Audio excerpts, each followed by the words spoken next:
It was August 27, 1979. A column of 4 canvas personnel carriers, as well as a Land Rover, were carrying British soldiers of the 2nd Battalion Parachute Regiment.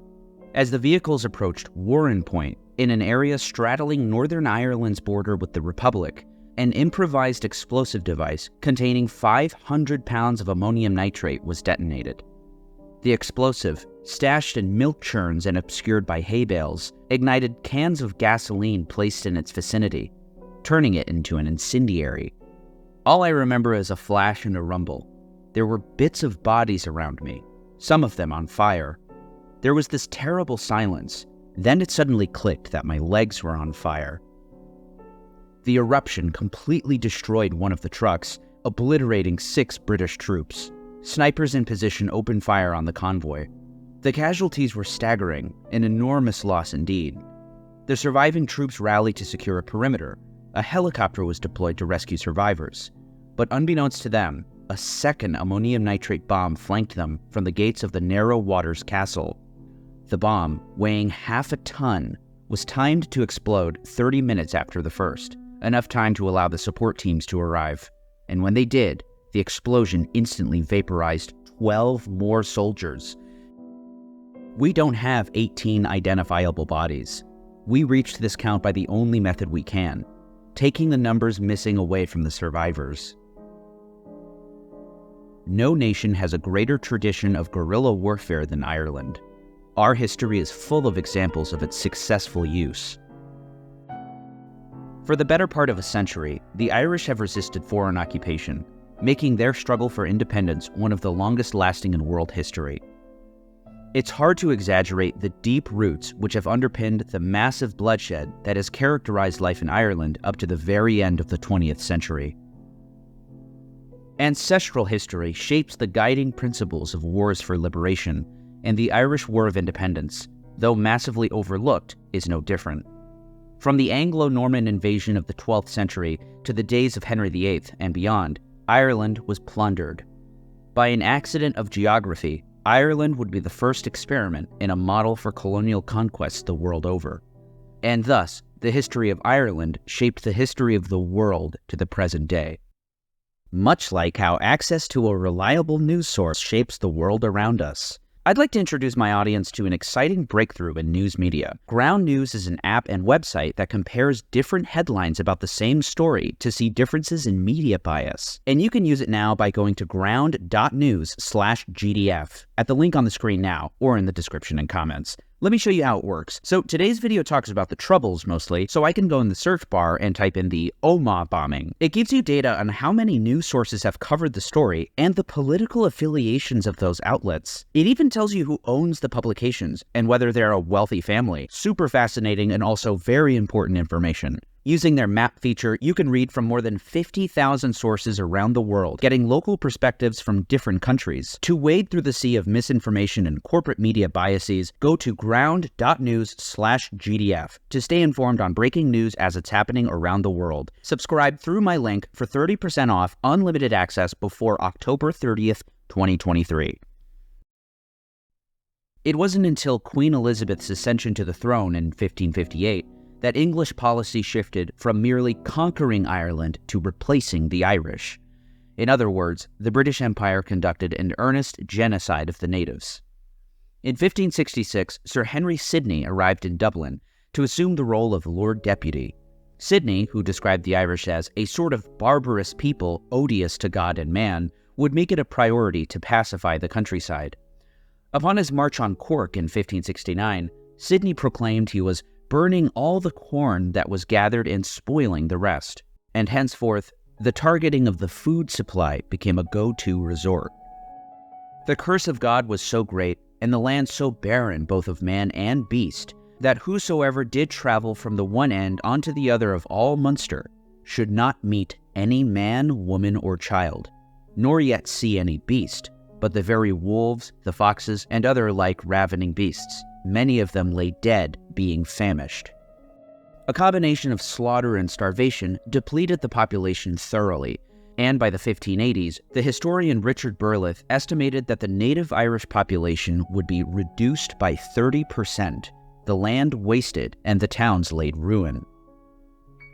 Allow me to quote military historian Robert Asprey from his multi-volume history of guerrilla warfare, War in the Shadows. Terror is the kissing cousin of force, and, real or implied, is never far removed from the pages of history. To define and condemn terror from a peculiar social, economic, political, and emotional plane is to display a self-righteous attitude that, totally unrealistic, is doomed to be disappointed by harsh facts. Feudal government of the Middle Ages rested on force, as opposed to the people's consent, often on terror exercises through the man-made will of God reinforced by hangman's noose or executioner's axe. No student of the period can seriously condemn the protesting peasant as a terrorist. Whether a single peasant who in the furious frustration picked up a scythe and severed the tax-collecting bailiff's head from his body, or the group of peasants who grabbed pitchforks to stand against the king's soldiers, the effort, more often than not, was not terror, but rather counter-terror. Centuries of British rule also culminated in a period of terrible famines from 1845 to 1855, following the failure of the potato crop, in which 1 million died and 2 million fled. Those who remained lived in conditions unmatched for misery in Europe, except among Russian serfs. Another major historical event for Ireland came just a few years later, in 1866, when Swedish chemist Alfred Nobel stabilized nitroglycerin into a portable explosive, inventing dynamite. And just a year later, a group of Irish Republicans bombed Clerkenwell Prison in London, killing 12. By 1883, Irish Republicans were bombing London into oblivion in what is now called the Dynamite Wars.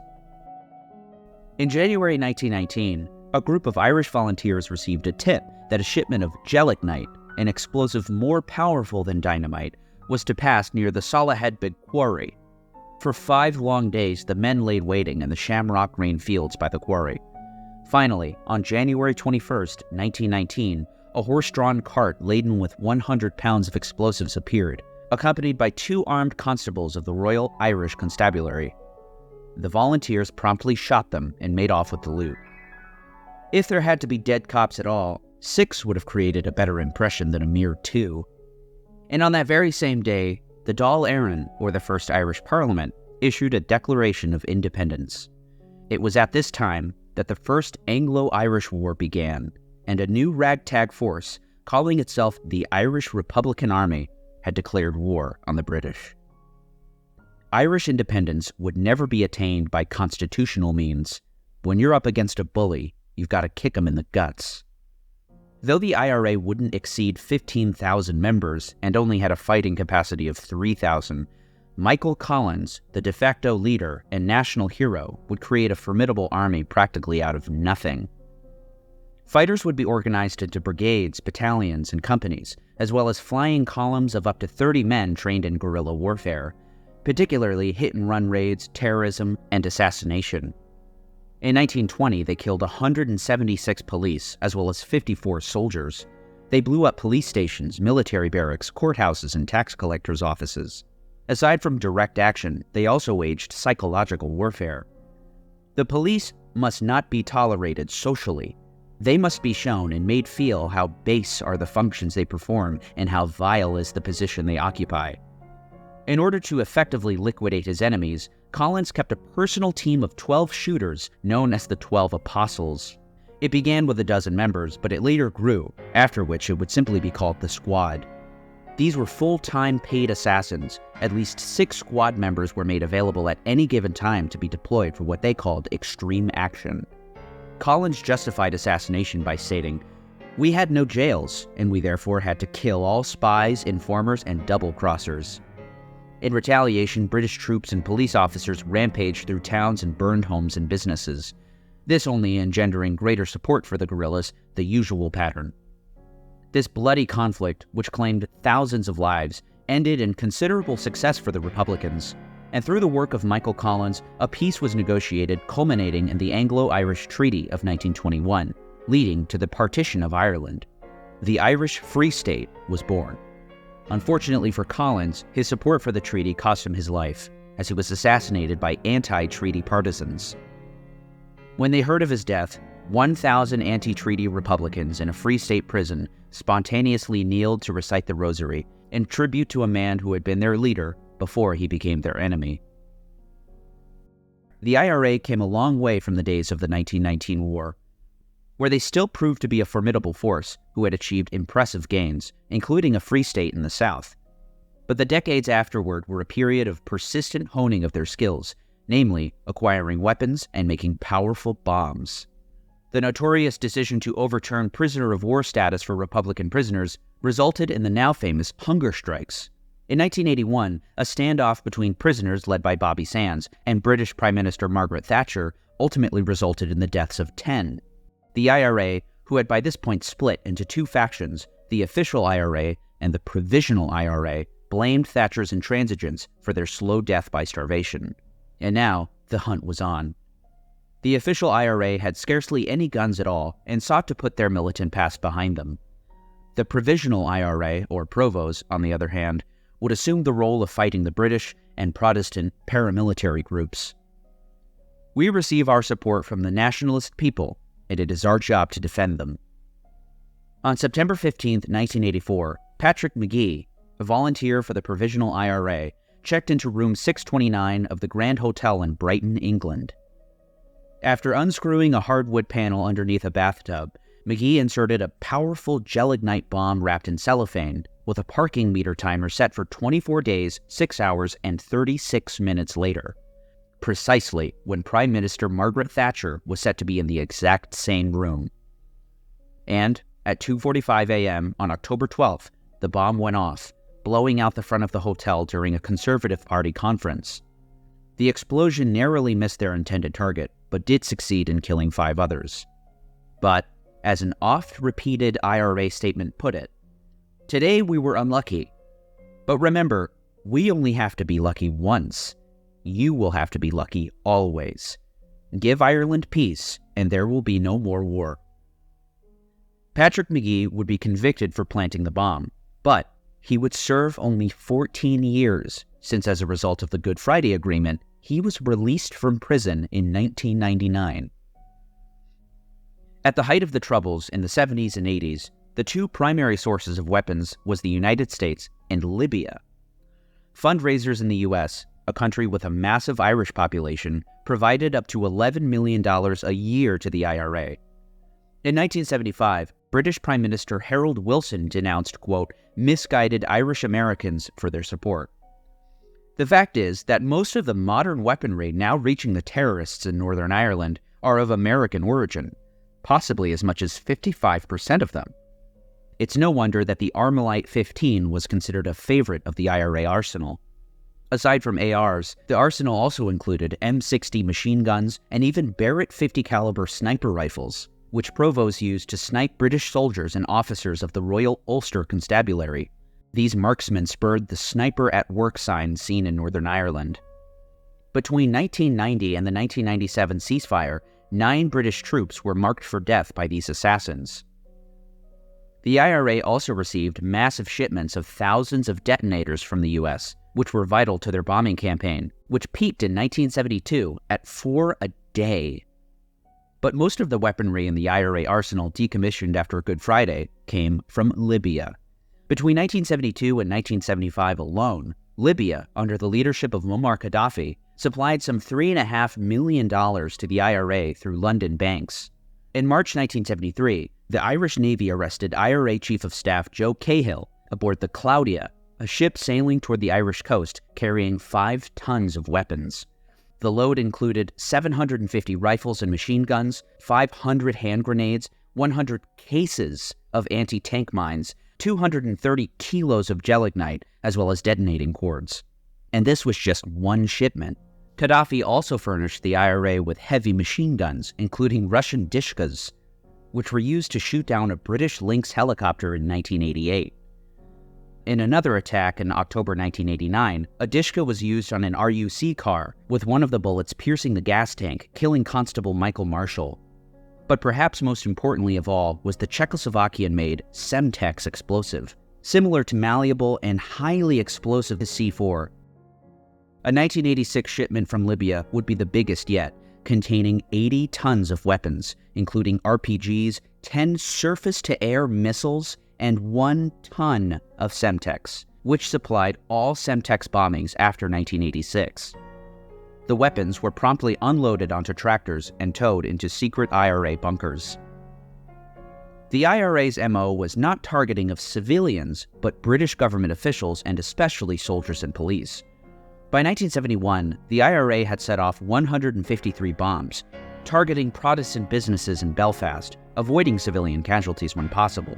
But as 1971 commenced, the bombing campaign accelerated rapidly. And in that year alone, more than 1,000 bombs killed 50 people and injured hundreds.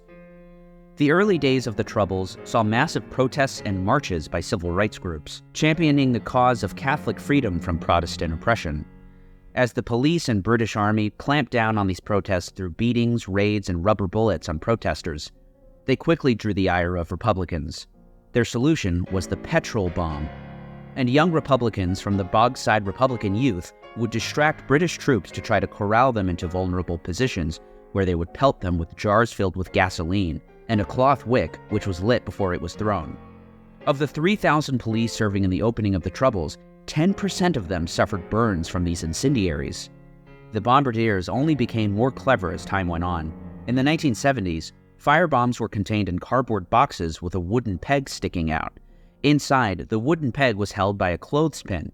When the peg was removed, the clothespin closed, connecting 2 wires leading to a battery-powered heating element, which ignited the incendiary, causing a massive fireball.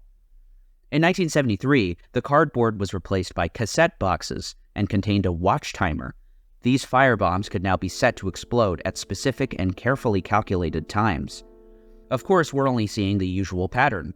As I've covered in my videos on the Iraq and Vietnam insurgencies, the common language of small bands of poorly armed and poorly trained fighters is the IED.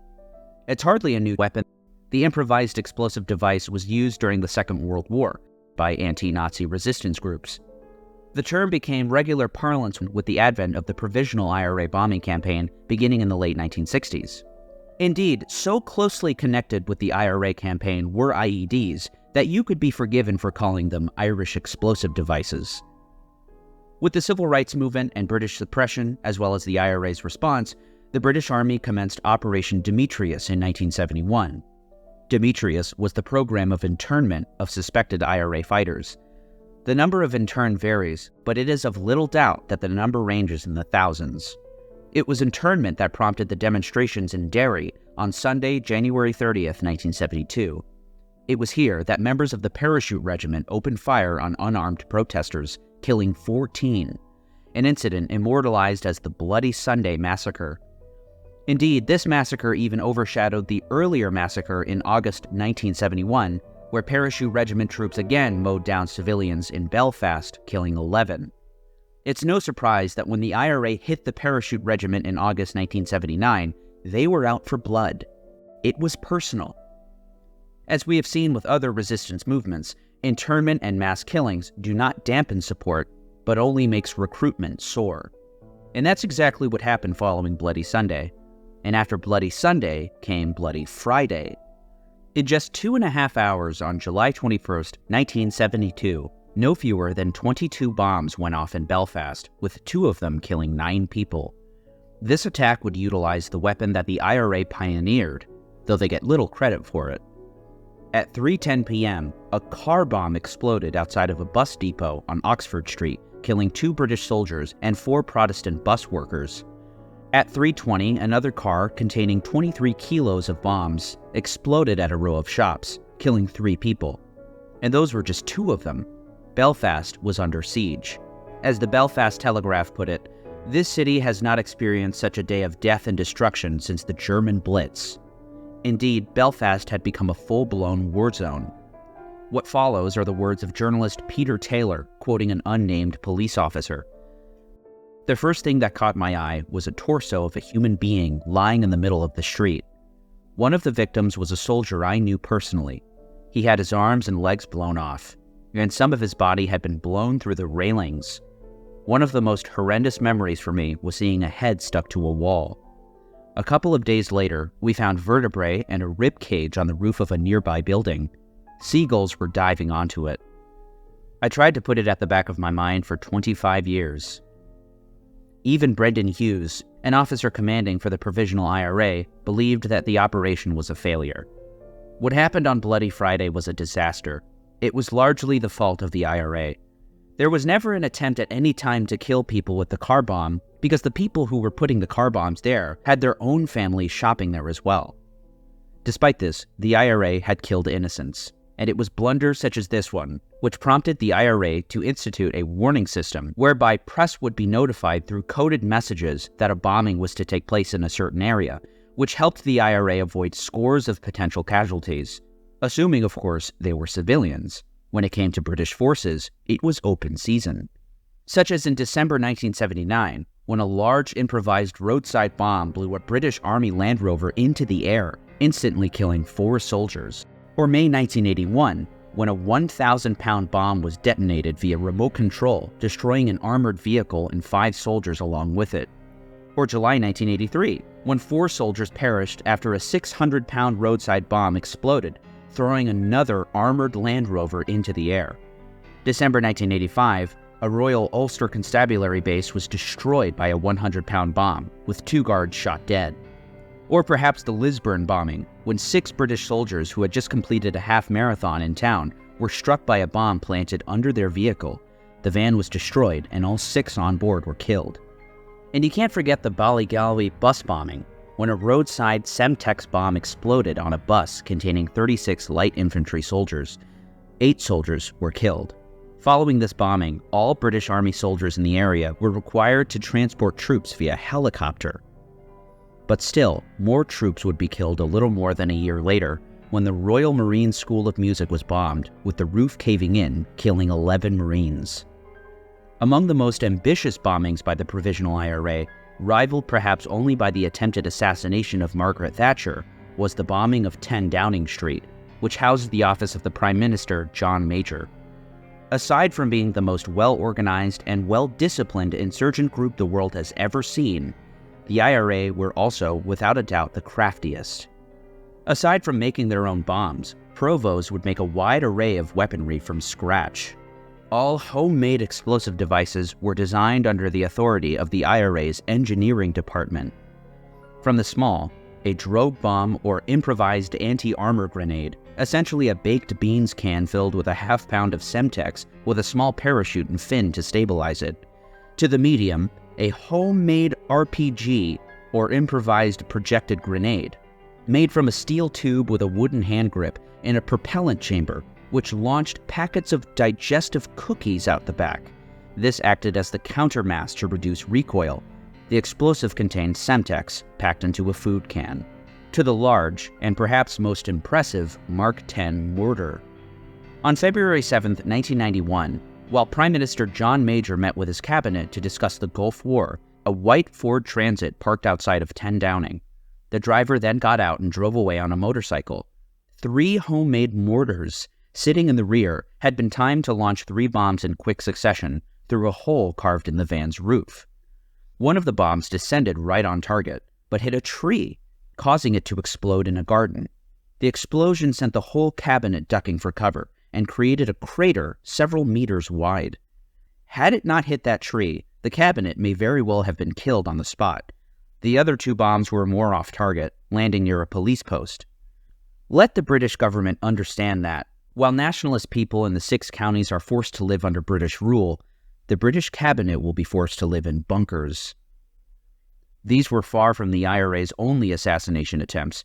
Others were successful, such as when the first Earl Mountbatten of Burma boarded his boat, the Shadow 5, with family and friends, including his daughter and grandson. Unbeknownst to him, a 50-pound remote control bomb had been planted on board and detonated as they set sail. The boat was pulverized, and Mountbatten's legs were blown off. Also killed in the attack were his grandson Nick and his friend. A member of the royal family, Mountbatten's death would make worldwide headlines, especially since it occurred on the same day as the Warren Point massacre. The IRA had killed Louis Mountbatten, nearly killed Thatcher and now John Major, but the IRA was far from finished. Their rationale for the next and largest bombings would be economic damage. Unlike present-day jihad-inspired attacks, the IRA attempted to avoid maximum civilian casualties. Instead, it focused on what it perceived to be a major weakness in the UK economy: the faltering British and European insurance industry. Essentially, insurers were unable to accurately calculate loss exposure from terrorist bombings. Therefore, since the buildings the IRA destroyed could not be insured, the more destruction wreaked on buildings in England, the higher the bill for the British government. At 9:20 at night on April 10, 1992, a white Ford Transit parked at the building of the Baltic Exchange, a major London shipping market. Inside the van was a bomb containing ammonium nitrate and sugar, ignited by 100 pounds of Semtex. In all, the bomb weighed 1 ton. The explosion killed 3 people and completely destroyed the 13-story tower. The cost and damages from this one bomb alone topped £800 million, compared with $600 million for all the damage caused by 22 years of bombing in all of Northern Ireland. A year later, in April 1993, a stolen Ford Iveco was parked at Bishopsgate. 8 phone calls were made in order to warn police to clear civilians. Inside the van was a large 1-ton ammonium nitrate bomb. It was also the most costly of all the bombings, passing an estimated £1.4 billion. Despite the IRA's warnings, Ed Henry, photographer for News of the World, was killed in the blast. Another massive explosion came in 1996 at the London Docklands. This time, another Ford Iveco, loaded with a 3,000-pound bomb containing ammonium nitrate and Semtex, exploded. It was parked in the underground parking lot of the Canary Wharf building. The bombing was preceded by a telephone warning from the IRA urging police to evacuate the area, but the bomb went off while the area was still being cleared. As a result, 2 people were killed, the explosion being so powerful that the 2 victims were blasted through 2 walls. The bomb left a crater 10 meters wide and over 3 meters deep. Not only did the bombing cause £100 million of damage, costing insurers $170 million, the bombing drastically changed the political situation in the IRA's favor. By the end of the month, on February 28th, Prime Minister John Major resumed negotiations, even dropping the demand that the IRA begin decommissioning their weapons before talks resumed. The largest bomb detonated in England during the whole of the Troubles came on June 15, 1996, just 4 months after the bombing at Canary Wharf. It weighed a whopping 3,500 pounds. Inside yet another Ford cargo truck, the bomb was transported to the Arundel Shopping Center. Phone calls to the press gave police 1 hour to clear the area. At 11:15 a.m., the bomb exploded, sending a large mushroom cloud at least 1,000 feet into the sky. This particular bomb killed no one, injured 200, and caused £400 million worth of damage. The militant mobilization of the Provisional IRA had fizzled out by the late 90s, culminating in a 1997 ceasefire, and of course, the Good Friday Accord, signed on April 10, 1998. The accord outlined a power-sharing agreement, which famously allowed Sinn Féin to join the new administration in Northern Ireland. Through this long and tumultuous process came the decommissioning of IRA weapons. Large caches of weapons were destroyed, namely by pouring concrete into the IRA's secret bunkers. Though many doubted the extent to which the decommissioning cleared guns and bombs from the countryside, by September 2005, the IRA was considered to be rid of all of its arsenal. The leadership of Ogie Ahern has formally ordered an end to the armed campaign. All IRA units have been ordered to dump arms. The weapons decommissioned constituted an arsenal fit for a small army. It contained 1,000 rifles, 2 tons of Semtex, at least 20 heavy machine guns, 7 surface-to-air missiles, 7 flamethrowers, 1,200 detonators, 11 RPGs, handguns, over 100 grenades, and other explosives. But by a certain point, Sinn Féin had no other choice but to mobilize and discard weapons in favor of political means of attaining peace. They succeeded. It wasn't without errors and more bloodshed, including the 1998 Omagh bombing, carried out by the anti-Good Friday Agreement Real IRA, which killed 28 innocents, one of the worst atrocities of the Troubles. And though now Ireland, north and south, are prosperous and safe, in just very recent times, the island was synonymous with death and destruction. And though even today people are killed and small bombing plots are foiled, the conflict is nowhere near what it once was. And with the Troubles having killed thousands, it feels right that the island can breathe a little easier, at least for now. I need your help. This channel relies on donations and patrons. Hey everyone, thanks so much for watching this video. If you want to support me and what I do, please consider becoming a patron. There are exclusive videos there. I accept donations through PayPal, Cash App. I also accept cryptocurrency. I accept Bitcoin and Ethereum donations. So please, if you want to support me, become a patron, give a donation. Those are ways that you can support me. And of course, most importantly of all, please subscribe to the channel if you want to see more videos like this. Thank you so much. Take care. I love you so much.